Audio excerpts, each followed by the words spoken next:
జనసేన అధ్యక్షుడు పవన్ కళ్యాణ్ పై వైఎస్ఆర్సీపీ నేత మాజీ మంత్రి అంబటి రాంబాబు సెటైర్లు వేశారు. అన్నను దొడ్డిదారిన మంత్రివర్గంలోకి తీసుకురావడంలో ఘన విజయం సాధించిన తమ్ముడికి శుభాకాంక్షలంటూ ట్వీట్ చేశారు. కాగా శాసనసభ్యుల కోట ఎమ్మెల్సీ ఎన్నికల్లో జనసేన అభ్యర్థిగా కొణిదెల నాగబాబు పేరును ఆ పార్టీ అధ్యక్షుడు పవన్ కళ్యాణ్ ఖరారు చేశారు.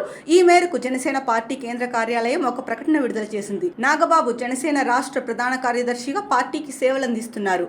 ఎమ్మెల్సీ అభ్యర్థిగా నామినేషన్ దాఖలు చేయాలని నాగబాబుకు పార్టీ సమాచారం ఇచ్చింది. పార్టీ పరంగా కూడా నామినేషన్ కు అవసరమైన పత్రాలు సిద్ధం చేయాలని పవన్ కళ్యాణ్ ఆదేశించారని తెలిపింది. కాగా ఎమ్మెల్యే కోటాలో 5 ఎమ్మెల్సీ స్థానాలకు ఎన్నికలు నిర్వహిస్తున్న విషయం తెలిసిందే. అయితే నాగబాబుకు మంత్రి పదవి ఇవ్వడంపై టీడీపీలో కొందరు అసంతృప్తితో ఉన్నట్లు సమాచారం. గతంలో కూడా సోషల్ మీడియా వేదికగా నాగబాబును విపరీతంగా ట్రోల్ చేసిన సంగతి తెలిసిందే. 10 ఏళ్లుగా ప్రత్యక్ష ఎన్నికల్లో గెలవని వ్యక్తిని ఇలా ఎమ్మెల్సీ కోటాలో మంత్రిని చేయడం ఏంటంటూ పోస్టులు పెట్టారు. గతంలో నారా లోకేష్ ను టార్గెట్ చేసుకుని నాగబాబు చేసిన పోస్టులను కూడా కొందరు ప్రస్తావిస్తున్నారు.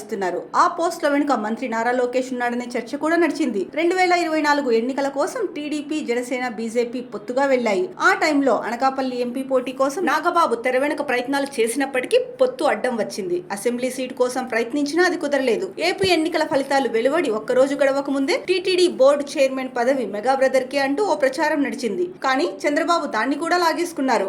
ఆపై ఖాళీ అయిన 3 రాజ్యసభ సీట్లలో ఒకటి నాగబాబుకి దక్కవచ్చనే చర్చ నడిచింది. అది జరగలేదు. మొత్తం మీద తమ్ముడి సాయంతో నాగబాబు త్వరలో ఏపీకి మంత్రి కాబోతున్నారన్నమాట.